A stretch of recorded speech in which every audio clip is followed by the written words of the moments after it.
ایک رات جہاں سورج غروب ہوا اور تلواروں کے سائے لمبے ہو گئے، چراغ جلتے رہے اور سجدے خاموشی سے بولتے رہے، جہاں حسین نے کہا جو جانا چاہے جا سکتا ہے، دشمن صرف مجھے چاہتا ہے، اور ہر وفادار بولا یا حسین اگر ہمیں 1000 بار قتل کیا جائے تب بھی آپ کا ساتھ نہ چھوڑیں گے۔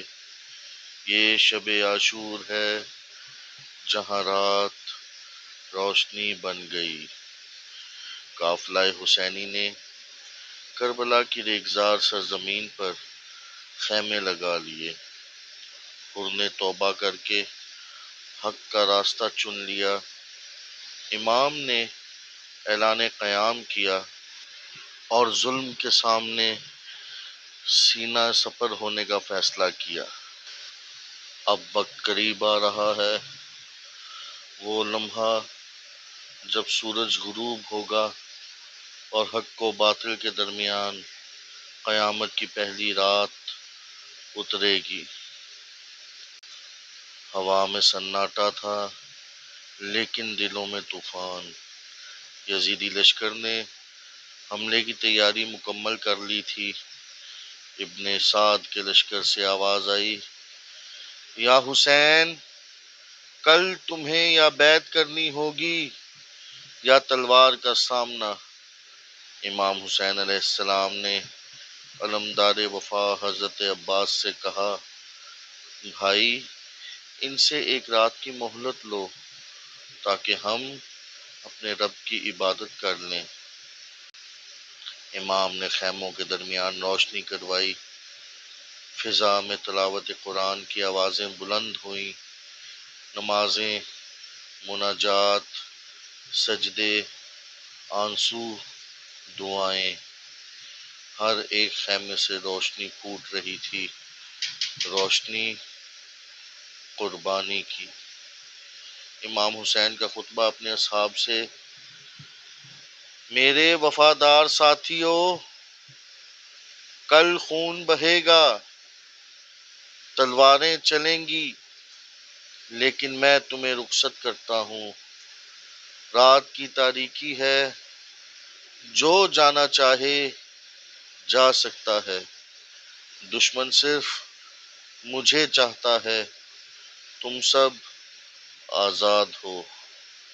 لیکن اصحاب نے تلواریں نکالیں اور یک زبان ہو کر کہا، اے فرزند رسول، اگر ہمیں 1000 بار مارا جائے تب بھی آپ کا ساتھ نہ چھوڑیں گے۔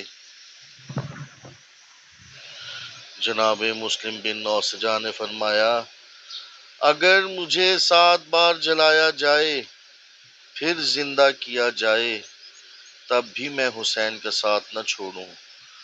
حبیب ابن مظاہر نے فرمایا، ہم نے وقت جاہلیت میں بھی آپ کو تنہا نہ چھوڑا، اب حق پر ہوتے ہوئے کیسے چھوڑیں۔ جناب زہیر بن کین نے فرمایا، کل میری تلوار گواہ ہوگی کہ میں نے علی کے بیٹے کا دفاع کیا۔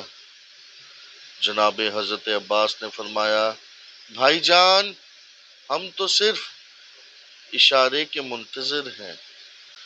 خیموں میں جناب زینب، جناب سکینہ، جناب رباب، ام کلثوم اور باقی بیبیاں موجود تھیں۔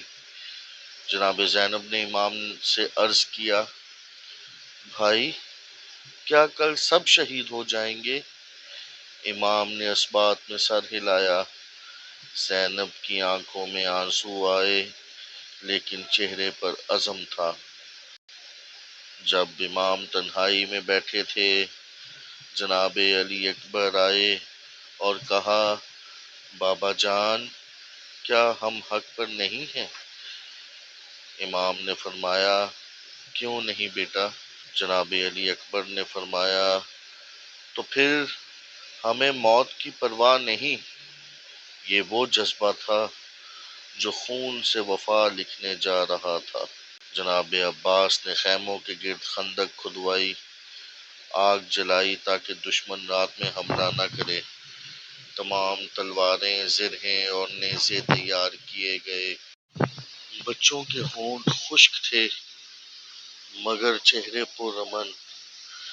امام نے رات کو آسمان کی طرف ہاتھ اٹھا کر کہا، اے میرے رب، تو نے مجھے نبوت کے درخت سے پیدا کیا، تو نے مجھے حق کا علم دیا، تو گواہ رہنا کہ میں تیری رضا کے لیے اپنا سب کچھ قربان کرنے جا رہا ہوں۔ صبح ہونے کو تھی، زمین لرز رہی تھی، مگر خیموں میں سکون تھا، کیونکہ وہ جا رہے تھے راہ وفا پر، جہاں موت زندگی سے بہتر تھی۔ اگلی قسط میں علی اکبر، جناب قاسم، جناب عباس کی شہادت، امام کی تنہائی، امام کا آخری خطبہ، ذبح عظیم پیش کیا جائے گا۔